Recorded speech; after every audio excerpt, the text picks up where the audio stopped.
The first sign that something was wrong came over dinner. Claire pushed rice around her plate and said, "We cannot keep living like this." I looked up. Like, what? Counting every bill, delaying everything, pretending it is temporary. It is temporary. You have been saying that for 2 years, Ethan. I set my fork down. I am handling it. That is exactly what you always say. Her voice was calm, but that calm hurt more than anger. I wanted to tell her the truth. I wanted to tell her that 3 years earlier, her father's company had been weeks from collapse. Robert had called me at midnight, shaking, asking for help. I had used most of my inheritance to buy his worst debt and keep hundreds of people employed. Claire never knew. Robert never told her. I had insisted on that. I thought protecting her meant protecting her from the weight of it. Instead, she looked at me now like I had failed her. She leaned back. Adrian says there are opportunities everywhere someone is willing to take risks. My chest tightened. Adrian says that? He is not wrong. He also has a talent for spending other people's money. You always do that. Do what? Make jokes whenever someone succeeds. I stared at her. You think I am jealous of Adrian? I think he understands ambition. And I do not. She looked away. That answer was enough. I said, "How often are you talking to him?" Claire's eyes returned to mine. Why does that matter? Because he is my best friend, and lately my wife seems to know his opinions better than mine. You are being dramatic. Am I? She stood. I am tired, Ethan. So am I? No. You are comfortable. That word hit me. Comfortable. I had emptied accounts she had never known existed. I had sold property quietly. I had spent nights fixing damage caused by her father's decisions. And she thought I was comfortable. Claire grabbed her bag. Where are you going? Out. With Adrian? She froze. Only for a second, but I saw it. Claire, do not start. Answer me. I need space. With him. She opened the door. I need someone who understands me. Then she left. I stayed at the table for 5 minutes, staring at her untouched dinner. My phone buzzed. A message from Adrian. Meeting ran late. Drinks tomorrow? I almost laughed. Instead, I grabbed my coat. I hated myself for following her. I hated that suspicion had already become stronger than trust. 20 minutes later, I saw Claire's car outside the Grand Meridian Hotel. My stomach dropped. I entered to the side lobby and found the restaurant behind a wall of glass. They were sitting in a corner booth, too close. Adrian's hand rested beside hers. Claire was crying. For months, I had explained away every change in her. The late calls were work. The dresses were confidence. The way she smiled at Adrian's name was harmless. I had trusted both of them because admitting doubt felt uglier than ignoring it. As I crossed the lobby, one memory followed me. On our wedding night, Claire pressed her forehead against mine and whispered, "If life gets hard, promise we fight together." I had promised, standing outside that restaurant. I realized I had been fighting alone for years, and she had mistaken my silence for surrender instead. I moved closer until I could hear them. Adrian said, "You do not have to keep apologizing for wanting more." Claire whispered, "He was not always like this." Like what? Closed off. Small. My jaw tightened. 8 clear insight. You cannot build a future with a man who is afraid of life. I feel horrible. Because you are loyal. I am married.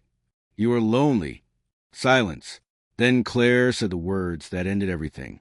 "I think I fell in love with you." I stepped into view. Claire saw me first. Her face went white. "Ethan." Adrian turned slowly. For 1 second, none of us moved. Then I asked how long. Claire stood. "Please, not here." "How long?" "Ethan, listen to me." I had been listening. Adrian rose. "Maybe we should talk privately."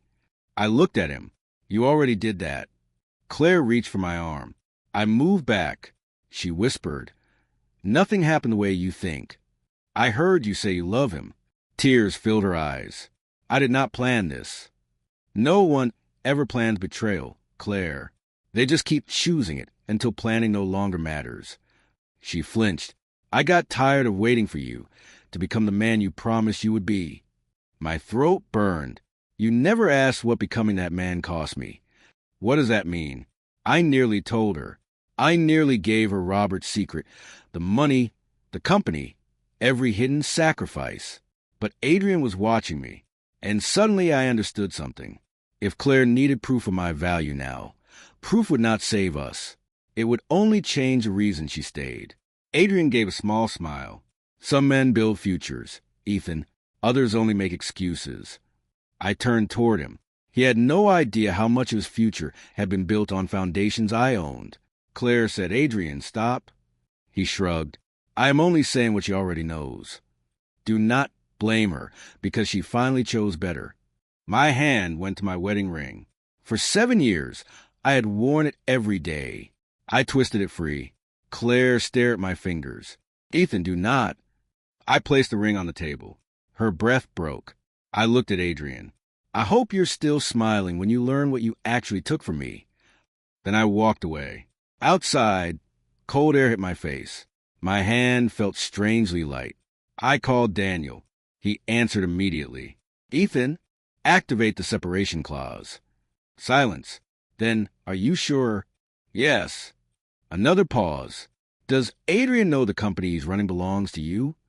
I stared at my empty ring finger. "No." The divorce papers arrived 6 days after I left the hotel. Daniel slid the folder across his desk and watched me read the first page. "She filed fast," he said. "She had already made her choice." "You sound calm." "I am tired." "That is not the same thing." I closed the folder. "What is Adrian saying?" Daniel leaned back. "Publicly?" "Yes. He is calling himself the man who helped Claire escape a dead marriage." I laughed once. Daniel did not. "He gave an interview yesterday." He continued. "He said you lacked direction, that Claire spent years supporting you, and that she finally chose someone who could build a future." "Of course he did.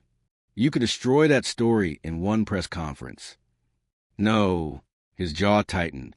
"Ethan, Carter Meridian Group exists because of you." "I know." "You founded it. You own the controlling interest. Adrian is a public executive, not the creator." "I know." "Then stop letting him use your silence as evidence." I looked toward the window. "If I expose everything, Robert's history comes with it." Daniel lowered his voice. "Robert committed financial misconduct years ago. That does not erase it. It could erase Claire's family. She left you. That does not mean I have to burn everyone around her." Daniel stared at me. "You are still protecting her." "I am protecting people who did not make this choice." "Are you sure?" I did not answer. 3 weeks later, Claire and I sat across from each other in a private conference room. She looked composed. I felt almost nothing. That scared me more than anger would have. Claire pushed the final agreement toward me. "My lawyer says everything is fair. I already reviewed it." "You are not contesting anything?" "No." Her eyes searched mine. "Not even the apartment?" "You can keep it." "Ethan." "What?" "This cannot be that easy." "It is not easy. You're acting like it means nothing." I looked at her. "It means too much. That is why I want it finished." She looked down. For a moment, the room felt smaller. Then she said, "Adrian told me you would do this." "Do what?" "Withdraw." I smiled without humor. He knows me so well. "He said you avoid conflict because you do not know how to fight for anything."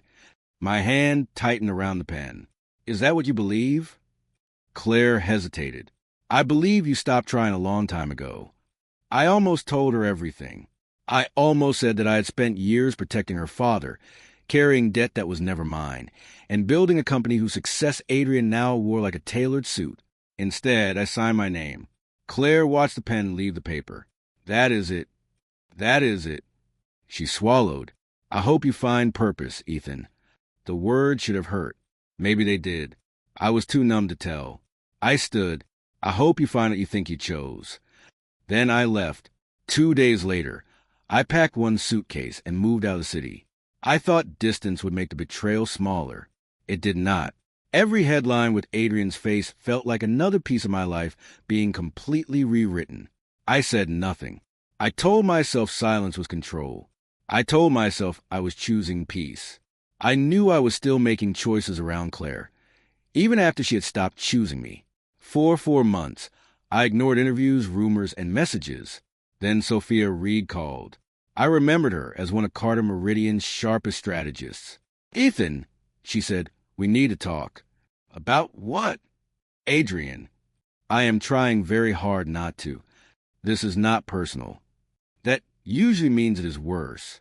It is... We met at a quiet restaurant outside the city. Sophia opened a tablet and turned it toward me. I stared at a presentation deck. My presentation deck. The title had changed. The ideas had not. "Where did you get this?" "An investor sent it to me." "Why?" "Because he remembered hearing the strategy from you 3 years ago." I scrolled through the pages. Market entry plans, acquisition targets, risk models, private numbers. My numbers. Sophia folded her arms. "He is presenting your expansion strategy as his own. That is theft. It is more than theft." She tapped the screen. "These documents came from your private archive." I looked up. Impossible. Apparently not. Only 3 people had access. "You Daniel Marcus?" "Yes." "Then talk to Marcus." I called him immediately. Marcus answered on the second ring. "Ethan, did Adrian access my archive?" Silence. "Marcus, I found irregular permissions last month. Why did you not call me?" "Because the request appeared authorized." "By whom?" "I am still checking." Sophia leaned closer. I asked, "What else did he take?" Marcus exhaled. "Investor models, acquisition forecasts, private negotiation notes." My stomach turned. How much control has he gained? Enough that I am worried. Sophia watched me end the call. "You keep calling silence dignity," she said. "Sometimes silence is just permission." I looked at her. "What do you want me to do?" "Stop protecting people who are using your protection against you." That night, Daniel joined us by video call. "We need evidence before we move," he said. "Marcus is checking access records." "And Robert?" I frowned. "What about Robert?" Daniel's expression changed. "Someone inside Claire's family may have helped Adrian." "No, you do not know that." "I know Robert." "You knew Claire, too." That silenced me. The next morning, Marcus sent an encrypted file. I opened it alone. Inside was a scanned authorization form granting Adrian access to my private strategy archive. At the bottom was a signature. I recognized immediately. Robert Bennett, Claire's father. Daniel called seconds later. "You saw it?" "Yes." "Do you still want to protect him?" I stared at the signature until the letters blurred. For years, I had mistaken sacrifice for loyalty. Now loyalty looked like a weapon pointed back at me. I closed the file. Find out everything. 2 years changed almost everything. Not the facts, just the way I carried them. Sophia stood beside me in the glass conference room and pointed at the quarterly report. Again, I looked at the numbers. 42% growth. And highest margin in Carter Meridian. And I smiled. "You want praise. I want you to say I was right." "You were right." She leaned back. "That was painful for you." "Almost unbearable." For the first time in a long time, I laughed without forcing it. We had taken a neglected logistics division and rebuilt it from the ground up. No interviews, no public drama, no revenge campaign, just work. Meanwhile, Adrian became famous. His face appeared in magazines beside phrases like visionary leader and self-made strategist. Claire married him 18 months after our divorce. I saw one photo. Then I stopped looking. Daniel called the next morning. "You saw the wedding?" "Yes." "You okay?" "I am working." That was not my question. "It is my answer." He sighed. Marcus found more evidence. "What kind?" "Investor models Adrian claimed he created." "My models?" "Word for word." I closed my eyes. "Anything tying Robert directly to the archive access?" "Yes." That hurt more than I expected. "Tell me." Daniel lowered his voice. "Robert admitted Adrian promised to keep the Bennett Company's old violations buried. So Robert traded my files for protection, basically, and he thought I would never move against him. He said you would not hurt Claire. I stared through the window. He was right for a long time. Sophia entered as I ended the call. Bad. Worse than bad. What did Robert do? I told her. She did not look surprised. That family has been spending your loyalty like currency. I know. Do you? I looked at her. She folded her arms. You still sound hurt enough to punish all of them. I could. Yes. I could destroy Adrian publicly. Yes. I could expose Robert. Yes. I could tell every reporter exactly what Claire chose. Sophia stepped closer. And then what? I said nothing.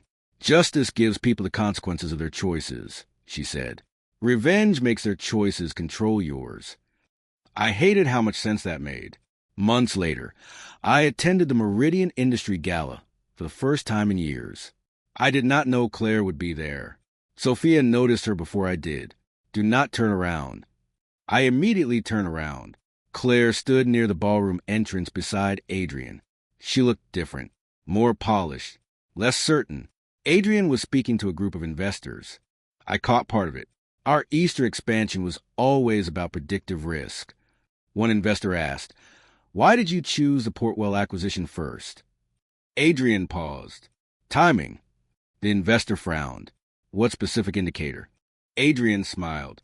Sometimes leadership is instinct. I nearly laughed. The actual answer was regulatory consolidation and shipping density. Sophia whispered, "He does that a lot." What? Pretends details are beneath him. A woman beside Claire leaned toward her. I recognized Olivia Grant, Claire's old friend. Olivia said quietly, "You told me he built these models." He did. Then why can he never explain them? Claire stiffened. I looked away before she noticed me. A few minutes later, the host stepped onto the stage. "Ladies and gentlemen, tonight we recognize the leadership behind Carter Meridian Group's strongest year in company history." Adrian adjusted his jacket. I almost admired the confidence. Then the host continued, "Please welcome our founder and executive chairman, Ethan Carter." Silence hit me before the applause did. I walked toward the stage. Halfway there, I looked at Claire. Her face had gone completely still. Adrian looked worse. I gave a short speech. No accusations. No secrets. I thanked the teams. I thanked Marcus. I thanked Sophia. I did not mention Adrian once. That was enough. Afterward, Claire found me outside the private lounge. "Ethan." I stopped. She looked like she had run to catch me. "You own Carter Meridian?" "I always did." Her lips parted. Then Adrian worked for me. Her face went pale. "That is not possible." "It is." He told me he built the company's expansion arm. He presented work I created. He said you were barely involved. I preferred it that way. "Why?" "Because I did not need strangers knowing my name." "No," her voice shook. "Why did you not tell me?" I looked at the woman who once called me a man without purpose. "Because my wife should not have needed my bank account to believe in me." She flinched. "I did not leave because of money. You left because you thought success proved character. That is not fair. It is accurate. I thought you had given up. I was holding your family together." Her eyes widened. "What?" I stopped myself. "Not here. Not like this." Claire stepped closer. "What does that mean?" "It means there are things you should ask your husband." "Adrian." "Yes." She stared at me. "You hate him." "I have reasons." "So this is revenge?" "No." I stepped back. "If it were revenge, I would have humiliated both of you in that ballroom." She looked through the glass doors toward the crowd. I continued, "I do not want your humiliation, Claire. I want my life back." Her eyes filled. Was any of what he told me true? That is a question for him. That night, I received a call from Olivia. Claire had confronted Adrian. I almost refused to listen. Then Olivia said, "You need to know what he admitted." "What?" I heard shouting in the background. Claire's voice. "Tell me the truth." Adrian answered, "You want the truth? Fine. Then I heard him say something I had never told Claire. Ethan did not lose everything saving your father. Claire's voice became small. What are you talking about? I gripped the phone tighter. For 2 years, I had waited for truth to reach her without forcing it. Now it finally had, and I felt no victory. Adrian answered. He gave it away. Claire did not call me after the gala. For 3 weeks, I heard nothing. Daniel heard everything. She is digging, he told me. Into what? Your past, Robert's company, the restructuring, Adrian's access. I leaned back in my chair. Good. You are not worried? About the truth? About what it will do to her? I looked at him. That is no longer mine to manage. The words felt strange. Healthy, maybe? Daniel nodded slowly. You are learning. Do not sound so surprised. He almost smiled. 2 days later, Robert called me. I let it ring once before answering. Ethan. His voice sounded older. What do you want? Claire knows. How much? Enough. Then tell her the rest. I did. I stood and walked to the window. Everything. The investigation. The debt. Your inheritance. I closed my eyes. Years earlier, Robert's company had been collapsing under decisions made by a partner who falsified contracts and moved money through fake accounts. Robert had signed papers without understanding what they hid. That ignorance would not have saved him. Prison had been possible. Bankruptcy had been almost certain. Robert continued, I told her you bought the dangerous debt, and that you negotiated with the creditors, and that your restructuring protected the employees. How many? 412. I remembered every sleepless night. Robert's voice broke. I told her you kept me out of prison. Daniel did that. Because you paid him. I said nothing. Robert whispered. She asked why you never told her. What did you say? The truth. I waited. I told her you wanted no credit. That is only part of it. I told her exposing the case would have destroyed our name. Yes. And I told her what I did later. My jaw tightened. Adrian. He came to me after your divorce. He blackmailed you. Yes. With the old investigation? Yes. I gripped the phone. He said if I did not authorize access to your archive, he would release the records. And you signed. I was afraid. You were always afraid. I thought you would never retaliate because of Claire. That was your excuse? It was what I believed. I laughed bitterly. You used my love for your daughter as insurance. Robert went silent. Then he said, I resigned this morning. That does not undo it. I know. For once. He did not ask me to forgive him. Later that afternoon, Daniel entered my office carrying a black folder. Samuel Blake wants protection. Adrian's brother? Yes. What does he have? Transfer records. My stomach tightened. How bad? Millions diverted through shell companies. From Carter Meridian? Yes. Proof? Daniel placed the folder down. Bank records. Messages. Internal approvals. I opened it. Adrian had not just stolen my work. He had stolen money. I looked at Daniel. Proceed. You are sure? Yes. No special protection for Claire? No. That answer came easier now. Within 48 hours, the board suspended Adrian. By the end of the week, prosecutors announced an investigation. His sponsors disappeared. His interviews vanished. His carefully built image collapsed faster than I expected. Sophia stood in my office watching the news. Feel better? No. Good. I glanced at her. She shrugged. If this made you happy, I would worry. My assistant called. Claire Carter is here. I froze. Sophia corrected softly. Claire Bennett. Right. 3 years had passed, and some habits still survived. Send her in. Sophia left. Claire entered alone. No expensive coat. No jewelry. No confidence. She looked at me, then at the desk. I spoke to my father. I know. I spoke to my mother, too. I said nothing. She admitted she pushed me toward Adrian because he looked successful. That sounds like Margaret. Claire flinched. She said you were too quiet, too ordinary. I was... No. Her voice cracked. You were never ordinary. I did not answer. She stepped closer and placed something on my desk. My wedding ring. I stared at it. You kept it. I could not throw it away. Why? I do not know. Tears gathered in her eyes. I thought you gave me nothing. I looked at the ring. I gave you things you never knew to look for. Her face twisted. Why did not you tell me? Because I want to be loved as Ethan, not as a balance sheet. She wiped her cheek.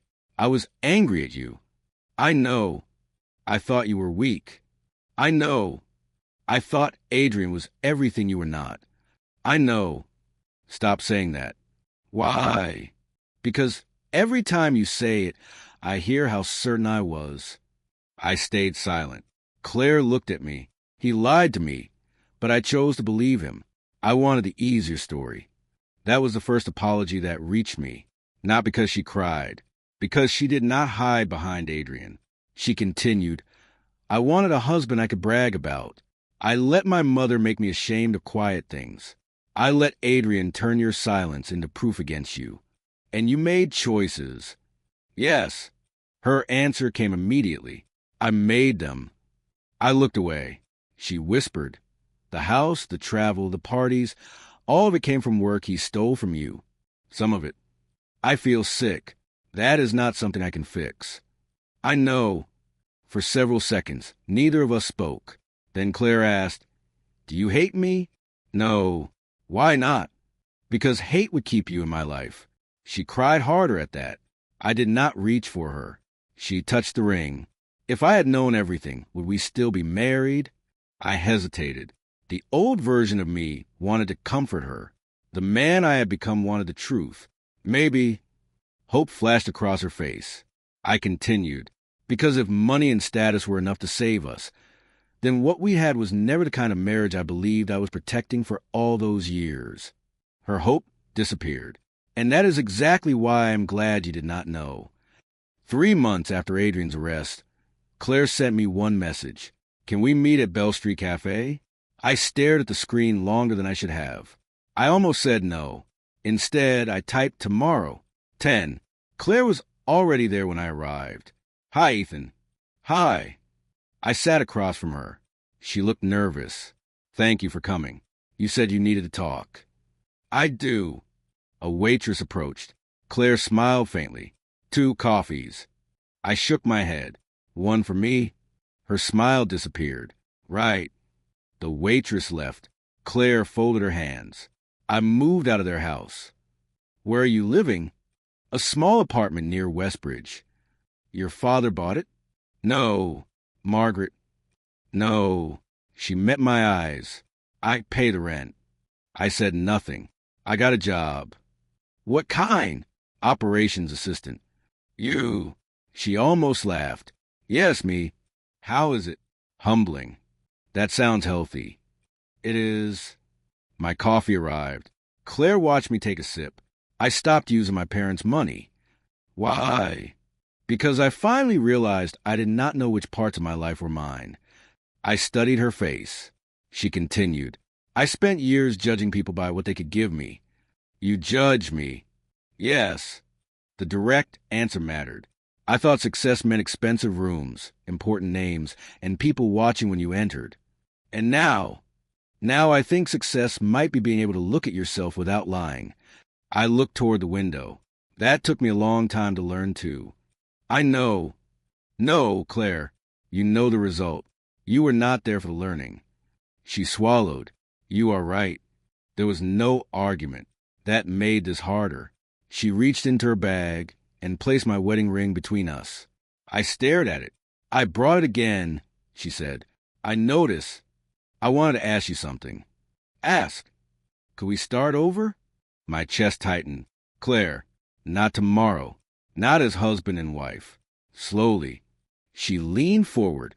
Coffee. Conversations. Maybe friendship first. I know I cannot ask you to forget. You're asking me to reopen something I spent 3 years learning to close. I know. Do you? Tears filled her eyes. I betrayed you. Yes. I believed Adrian because his version of you made my choices easier. Yes. I let my mother feed my pride. Yes. I left when I should have asked questions. Yes. Her voice cracked. I am sorry. I believed her. That was the cruelest part. If she had made excuses, I could have walked away angry. Instead, I saw the woman I had once loved, the woman who later sat beside my best friend, and decided I was not enough. Both versions were real. Claire whispered, "Say something." "I forgive you." She covered her mouth. I continued, "But I am not coming back." Her eyes closed. "Why?" "Because forgiveness does not rebuild trust. We can rebuild it. Maybe. Then why not try?" "Because I do not want to." The words hurt me too. Claire stared at me.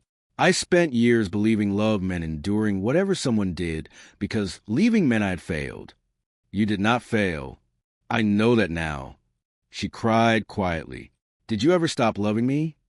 I looked down at the ring between us. No. Hope appeared in her eyes. Then I continued. "I just learned that loving someone doesn't mean I have to return to the place where they broke me." Her shoulders fell. "What if I've changed?" "Then change yourself, Claire. Not so you can earn me back." She lowered her head. "I wish I had known who you really were." I shook my head. "You didn't know me. You just thought another man's success mattered more than my character. I was wrong. Yes. I will regret that forever. I hope you do not." She looked confused. "I do not want your life to become punishment for what happened to mine." Okay. That single word told me she had changed more than any apology. I had imagined this meeting many times. Sometimes I punished her. Sometimes I took her back. Sitting there, I wanted neither. I wanted the past to stop deciding my future. I picked up the ring. For years, it had represented everything I lost. Now it felt like metal. I placed it in her palm. "This doesn't belong to my future anymore." Her fingers closed around it. "I understand." I stood. Claire did not beg. She did not grab my hand. She only whispered, "Thank you for loving me once." I answered, "Take care of yourself." Outside, my phone rang. "Sophia, how did it go?" "It is over." "You okay?" "Yes." "Actually, yes?" I smiled. "Actually, yes." "Good. We have a board meeting at noon." I laughed. Life continued. Adrian faced prosecution for fraud and theft. Robert resigned and began spending his time repairing the damage his fear had caused. Margaret no longer controlled Claire's choices, and Claire kept working. Sophia remained beside me at Carter Meridian, challenging my decisions, insulting my coffee, and reminding me that loyalty could exist without possession. I did not need another romance to prove I had healed. For the first time, being alone did not feel like being abandoned. It felt like peace. Behind me, the cafe door opened. "Ethan." Claire called my name one last time. I stopped for half a second. Then I kept walking. I did not turn around.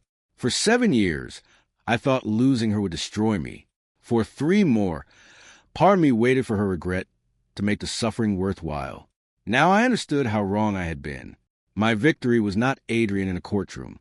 It was not Robert's confession. It was not Claire finally seeing my worth. My victory was knowing my worth before anyone else recognized it. I walked toward the morning traffic with nothing on my finger and no weight in my chest. She was not the life I lost. She was the life I survived.